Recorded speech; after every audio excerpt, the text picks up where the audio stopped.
Deməli, doktor, bəs bu zob xəstəliyi ilə bağlı nə deyə bilərsiniz? Zob xəstəlikdə gəncləşir, uşaqlaşır, məktəb uşaqlarında arasında geniş yayılır. Zob xəstəliyi 15 qramlıq balaca bir orqan saçdan dırnağa qədər idarə edir. Yəni, belə bir mühüm orqan yoxdur orqanizmdə. Təsəvvür edin, sonsuzluğa qədər gətirib çıxarır.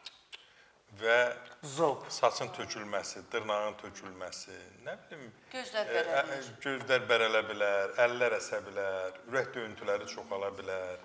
Təbii ki, bu difüz toksik zobun əlamətləridir.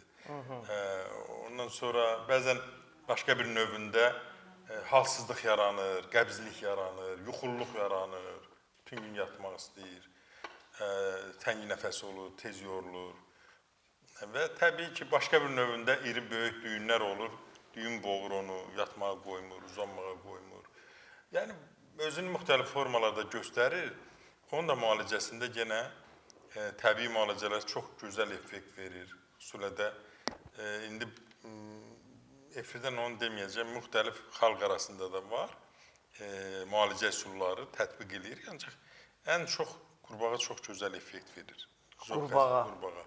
Çünki oranın o zəhəri çəkir və oraya qalxanvari vəzinin funksiyasını yaxşılaşdıran şua verir və onu da Yapon alimləri tapıblar.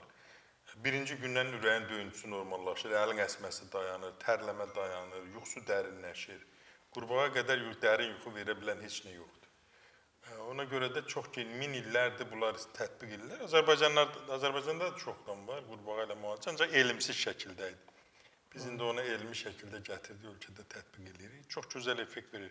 Yuxusuzluqda, bronxial asmanın müalicəsində, sağalmaz yaraların müalicəsində, zob xəstəliklərinin bütün növlərində, ondan sonra klimaksda, oynaq xəstəliklərində çox gözəl effekt verir. Biz nənə-babalarımız, birinin də siz şahiddisiniz. Bizim sevimli müğənnimiz. Bəli, dostumuz Qacarın yoldaşı, elə mənim bacımın baldısı. Nə qədər insanlar var idi ki, biri yox, bir neçə adamlar. Sonra Elbrus var, bizim Qubatlı rayonundan Qayalı şairimiz. Onu çoxdan çağırmıram, Elbrus müəllimi. Onun qızı əziyyət çəkirdi zob xəstəliyindən. Mənim tanıdığım insanlara hələ. Sonra bir dostumuz var, Nurlan, onun anası, Sabirə xanım, buradan salamlayıram. Yəni, zob həqiqətən də orqanizm üçün bir bəladır. İnsanı stresə salır, depressiya salır, arıqlayır. Üzündən, gözündən bilirsən ki, bu adamda nəsə düz getmir, nəsə pozğuntu var bu adamda. Arıqlayır, iştahsızlıq, çəkisizlik, depressiv hallar, yuxusuzluq, çox. Mən dostlarım, tanıdığım, bildiyim insanlarımızın hər biri elə başqa bir mənim qonşum, adını çəkmirəm, elə onun qurbağalarını mən evdə açırdım. Yəni, qurbağa ilə doktor o qədər gözəl müalicə eləyirdi ki. Qurbağa tam olaraq...